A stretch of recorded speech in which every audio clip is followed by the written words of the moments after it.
Do you know UNESCO? If you know this great organization that has given itself the sacred duty to safeguard all the most incredible territories and landscapes of the world, magical videos and photos that we see on the internet make us want to go immediately to these idyllic places. But did you know that if you look at the list of the sites classified by UNESCO, you start to discover a monumental deception? That's right. Today, let's discover the true face of UNESCO, its worst decisions, and the most hilarious places they ever chose to list as World Heritage. Sit back and let's go!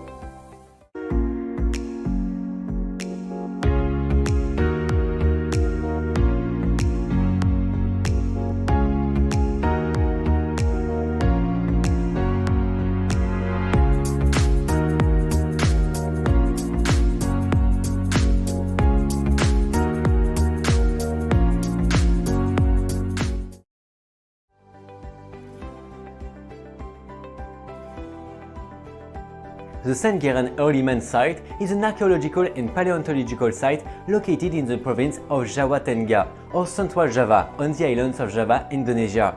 The site covers an area of about 48 km square and is located about 15 km north of the city of Surakarta in the valley of the Bengawan Solo River. It was inscribed on the UNESCO World Heritage List in 1996. In 1934, the intrepid paleontologist von Koenigswald set out on an adventure to explore the area. After much digging and searching, he uncovered fossils of an early hominid, Pithecanthropus erectus, now known as Homo erectus. He also found the mysterious Meganthropus and over 60 other species and fossils. Seems interesting, right? But alas, if you were to visit the area today, you'd be sorely disappointed. There is only one museum and it's not too much to write home about. Even worse, you won't be able to see any of the actual humanoid fossils or even visit an excavation site. What a letdown!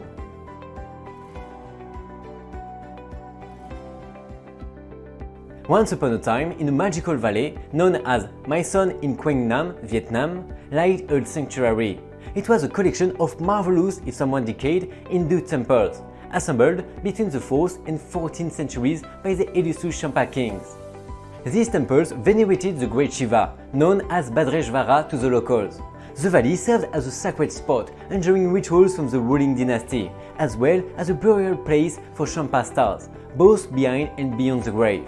But alas, these days these ancient ruins don't have the same fame of days gone by. It certainly doesn't draw the same tourist attention that it once did. Its size is not very impressive, and its state of repair is just as dismally small.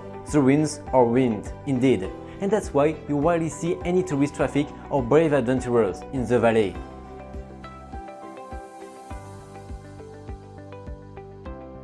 The Great Barrier Reef off the east coast of the Queensland mainland Australia, declared a World Heritage Site by UNESCO in 1981, covers an area of 344,468 square kilometers, almost as big as Germany, with its 357,588 square kilometers, and is the largest coral reef in the world, so much that it can be seen from space. Yeah, I know, impressive. The Great Barrier Reef, something so grand you'd think it could reach to the land. 600 species are soft and hard coral. They give way to fish and things that are small. It's a case of big fish, small fry with over 1,600 species. You'd have to count them twice. Why is the Great Barrier Reef on this list? Well, the size of the reef can only be appreciated by looking at a map or satellite photos. If you're off the coast of Queensland, you never know there was a reef because you can't see it from land. It's about an houseboat ride away at least. And once you get there, it's really not different than most of other reefs in the world. And you can only appreciate and see a small part of it immediately around you. But let's be brief. Why you should not take a trip to Australia's Great Barrier Reef? Aside from the fact that the area features countless scary creatures, you'll also be forced to withstand the intense Australian sun that will literally evaporate you in no time.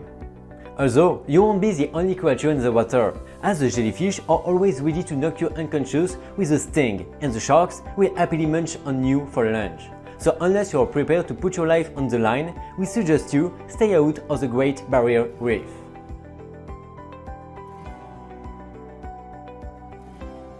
Time has passed in the ancient city of Trier in Germany, where the famous Barbara baths were built in the 2nd century, legends and tales have woven a web of fantasy around the former majesty of the vast ruins, which served as a castle in the Middle Ages before being dismantled and used as building materials. The remains later founded the famous Jesuit college in 1610. Not much remains of the extravagant basses, but large subway tunnels, foundation footprints and a sewage system, a heating system, a pool complex and exceptionally well-preserved ovens. Ask any traveler to the area and they'll tell you that UNESCO has taken an interest in all 9 monuments, but they don't recommend visiting all of them, as it requires a dedication beyond what mere mortals can handle. Take a look at the basses of Barbara, which in the 2nd century after Christ were an impressive sight, but of which only a few remnants now emerge from the surface. In short, watching a report on the internet will save you time and you will be able to see more quickly the interesting elements of the few remains that are still standing. Barbara Basses may seem like a fun destination, but stay away. It's home of the world's most boring spa, where there are no pools, massages or even a jacuzzi in sight. Just hordes of old folks walking around in white terry-cloth robes. So, unless you like spending your day taking naps out of sheer boredom, avoid Barbara Basses at all costs.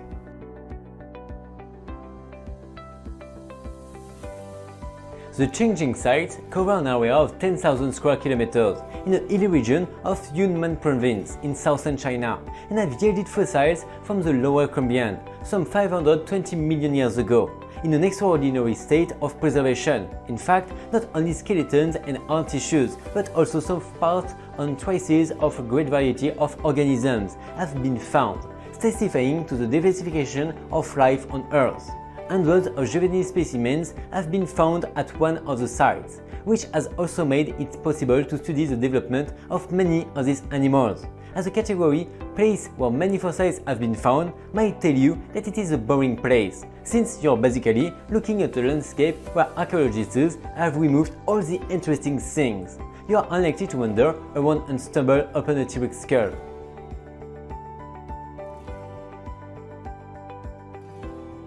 The Sydney Opera House, situated as you might have guessed in Sydney, Australia, it may look impressive from afar, but is probably the world's most overrated UNESCO World Heritage Site. While everyone dreams of seeing it, up close it's less than dazzling, while tile work that looks like it has been chewed by a long-time smoker. Plus, other new buildings such as Sky Dome in Toronto or the Bird's Nest in Beijing probably deserve the World Heritage title more than Sydney's iconic Opera House. Sydney Opera House is undoubtedly one of the most recognizable landmarks of any given skyline. However, its fame is slightly overrated, and the title of UNESCO World Heritage is certainly debatable. Fear not, for we'll explain to you why this so-called wonder is actually the worst UNESCO World Heritage. You might expect a large and prestigious theatre to have some top-of-the-range amenities, right? Wrong. Unfortunately, the outdated furniture collapsed, stages and a myriad of other issues with the Opera House proved to be a complete letdown. Not to mention that the venues available inside range from decrepit and restricted to inaccessible. On the top of that, the actual performances in the Sydney Opera House do not make up for the showy grandiose that the place is trying to present. Although renowned for its New Year's Eve shows, the music is reported to be sober, with the general sound quality being at most an utter disappointment. Moreover, the Sydney Opera House fails to live up the expectations in terms of stage art. As a matter of fact, the art presented in the so-called citadel of opera and fine arts are actually far from the actual definition, with the actual performances simply being uninspiring and unoriginal. Therefore, the Sydney Opera House is actually the worst UNESCO World Heritage due to its antiquated decorations, inferior amenities, dreadful music and steep prices. Ultimately, this is simply a ploy of somebody's devious plan to make a lot of money whilst totally disregarding the customer satisfaction. All in all, if you're looking for a place to get truly wowed, you better keep on looking. Thanks for watching this video, see you every day on my yours and next week for a long one. Bye bye!